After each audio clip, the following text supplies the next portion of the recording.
인형을 만나는 시간, 인형을 공부하는 시간. 안녕하십니까? 류오동의 인형학 개론입니다. 처음 제가 인형을 만들기 시작하면서 인형에 대한 공부를 하던 중 다양한 인형을 어떻게 불러야 할지 기본적인 개념 정리에 대한 자료를 찾기가 힘들었습니다. 제가 인형학 개론을 시작한 이유는 인류 역사의 초기부터 우리의 생활 속에 깊숙이 자리 잡은 인형 분야에 대한 개념 정리가 필요하다는 생각이 들었기 때문입니다. 저의 인형학 개론은 다만 인형계에 흩어져 있는 지식들을 정리하여 인형 지도를 그려보는 작업입니다. 지구상의 여러 나라와 문화를 이해하는 데 세계 지도가 도움이 되듯이 저의 인형학 개론이 인형을 공부하는 후배들에게 조금이나마 도움이 되기를 바랍니다. 이제 오늘의 강의를 시작하겠습니다. 이번 차시는 몸통 구조에 따른 인형의 종류를 살펴볼까 합니다. 인형을 분류하는 방법은 여러 가지일 텐데요. 다른 분류법에 대한 강의는 또 다음에 하고요. 오늘은 몸통 구조에 따라 어떻게 정의를 내리고 이름을 불러야 하는지에 대한 설명을 드려볼까 합니다.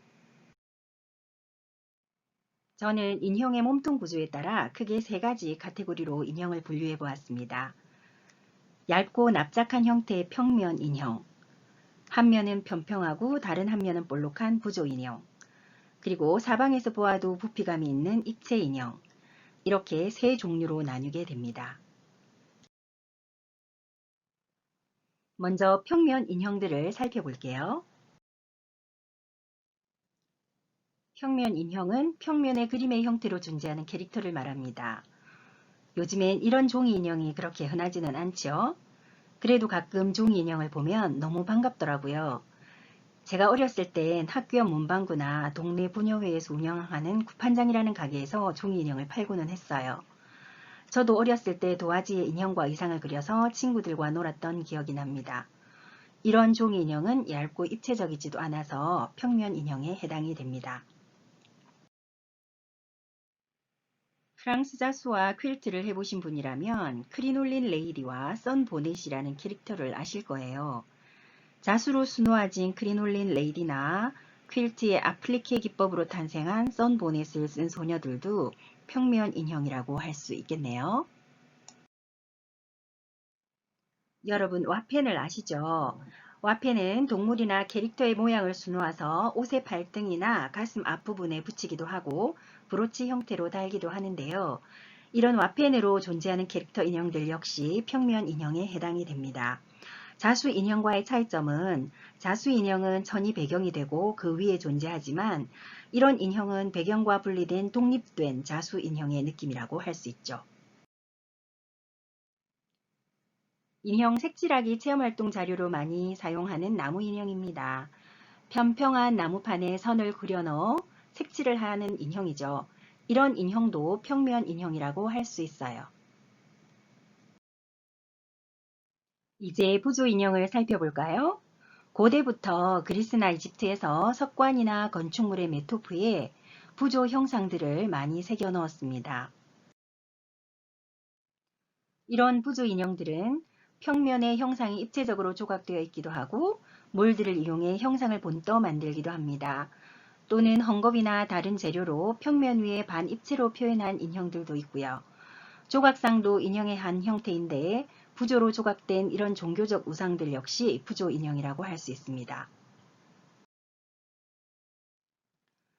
냉장고 문 위에 냉장고 자석 하나쯤은 다 붙어 있을 테죠? 물론 평면 인형의 형태도 있지만 지금 사진에서 보시는 것과 같이 부조 형태의 냉장고 자석들도 있을 것입니다. 저는 여행을 가면 이런 부조 인형 냉장고 자석을 꼭 구입하는 편입니다. 까메오에 조각된 여인들은 물론 석고 방향제에 붙어 있는 이런 부조 인형들도 있죠. 평면 자수가 아닌 입체 자수는 부피감이 살아있는 자수의 한 기법입니다. 사람이나 동물 모양의 입체 자수의 캐릭터는 부조 인형이라고 할 수 있습니다. 이 액자 인형은 제가 부조 형태로 인형을 만들어 보고 싶어서 시도해본 제니아라는 소녀인데요. 캔버스에 그림을 그리고 아플리케를 응용해서 반입체적인 형태의 인형을 만들어 본 것입니다. 입체 인형은 말 그대로 사방이 입체인 형태의 인형을 말합니다. 평면이나 부조 인형에 비해서 훨씬 더 사실적인 느낌이고요. 이제 부피감이 살아있는 다양한 입체 인형의 종류를 살펴볼까요? 입체 인형 중 가장 먼저 소개해드릴 것은 전신 인형입니다. 이 전신 인형은 말 그대로 머리부터 발끝까지 몸통의 구조가 한 덩어리로 된 것입니다. 저는 이 전신 인형을 통인형이라고 부릅니다. 한국 유니세프의 아우인형은 몸통 단독형 통인형에 해당이 되고요. 벌거벗은 아기 천사처럼 모든 신체가 연결되어 조각되었거나 고대 점토 인형도 통인형이라고 할 수 있습니다. 그런데 이런 통인형들 중에는 의상을 입은 형태인 의상 일체형도 있는데요. 대표적으로 가장자리를 바느질한 후 뒤집어서 솜만 넣으면 완성되는 솜인형이나 도자기 피겨린, 그리고 풍선 인형 등이 해당됩니다. 분리의 기준은 다른 종류의 두 가지 천을 이었다고 해서 분리 인형이 되는 것은 아니고요. 아의 몸을 이루는 팔, 다리, 손, 발 등이 따로 분리 제작되어 몸에 부착되는 형태를 말합니다. 머리 분리 인형은 몸통에서 머리만 분리되어 만들어진 인형을 말해요. 몸통과 팔, 다리는 통인형처럼 서로 연결되어 있죠. 이 사진의 큐피 인형이나 코케시 인형이 여기에 해당되겠네요. 팔 분리 인형은 통인형에서 팔만 분리된 인형을 말합니다. 오른쪽에 보시는 인형은 제가 디자인한 커트지 인형, 로지라는 캐릭터 인형입니다. 몸통 부분이 모두 연결되어 있고 팔만 따로 제작해서 단추와 실로 연결시켰죠. 이처럼 팔만 따로 분리되어 만들어진 인형을 팔 분리 인형이라고 부릅니다. 통인형에서 머리와 팔만 따로 분리된 인형을 머리, 팔 분리 인형이라고 말합니다. 머리가 따로 얹혀지기 때문에 통인형보다 입체적으로 보이고요. 어깨 부분이 연결되어 있어서 팔의 위치를 조절할 수 있습니다. 머리, 다리 분리 인형은 말 그대로 몸통으로부터 머리와 다리만 분리된 형태의 인형입니다. 머리, 팔 분리 인형은 흔한데 머리, 다리 분리 인형은 자료를 찾기가 힘들었습니다. 대개 인형을 만들 때 통인형에서 가장 먼저 분리시키는 것이 머리이고 그 다음 팔, 그리고 다리로 분리가 이어지는 것이 일반적입니다. 그런데 팔은 분리하지 않으면서 다리를 분리시키는 경우는 흔하지 않은 경우죠. 통인형에서 머리, 팔, 다리가 모두 분리된 형태는 1차 분리 인형이라고 부릅니다. 만약 이 분리된 곳에 관절이 들어가면 1차 관절 인형이라고 부를 수 있겠죠. 1차 분리 인형은 목, 어깨, 고관절 부분이 연결되어 팔을 휘두르거나 다리를 앞뒤로 움직일 수 있게 만드는 것이 일반적인 형태입니다. 2차 분리 인형은 1차 분리 인형에서 팔목, 무릎을 분리시켜 팔을 구부릴 수 있고 무릎 또한 구부릴 수 있는 형태입니다. 보통 꼭두각시 또는 마리오네트들은 2차 분리 인형에서 출발합니다.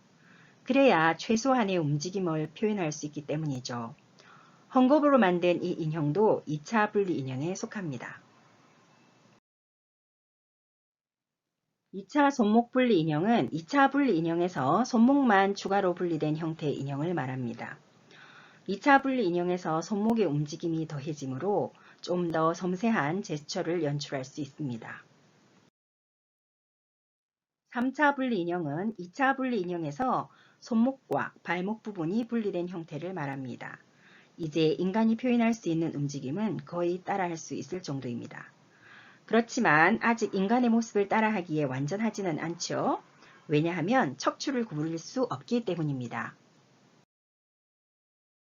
드디어 인간의 모습을 흉내내기에 손색이 없을 것 같은 형태가 등장했습니다. 3차 분리 인형에서 척추의 구부림을 표현할 수 있는 형태로 세분화된 것입니다. 저는 이것을 휴머노이드 인형이라고 부릅니다. 휴머노이드는 인간의 신체와 유사한 모습을 갖춘 로봇을 일컫는 말인데요. 휴머노이드 인형이란 인간이나 동물의 신체와 유사한 모습의 관절을 갖춘 형태의 인형을 말합니다.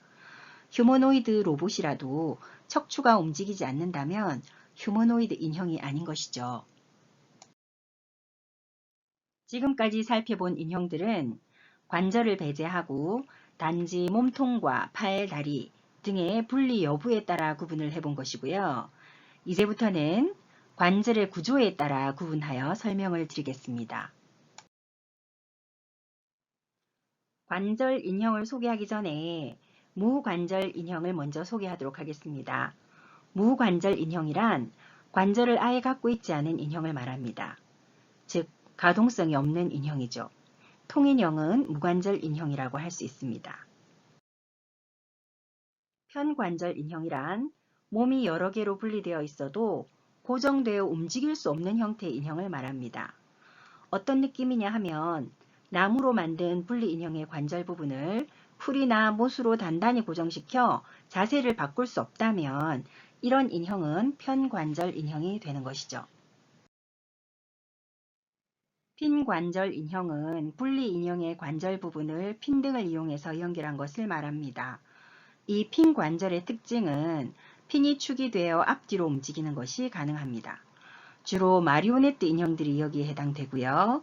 무릎 관절을 표현하는 경우를 예를 들면 무릎의 한쪽은 오목하게, 다른 한쪽은 볼록 튀어나오게 제작하여 서로 맞물리게 끼운 후 빠지지 않도록 핀으로 연결하는 것입니다.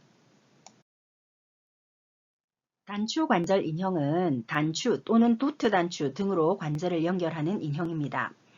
평평한 부분을 겹쳐서 관절을 연결하는데 핀 대신 도트 단추로 연결된 단추 관절 인형의 경우는 최대 360도까지 회전할 수 있습니다.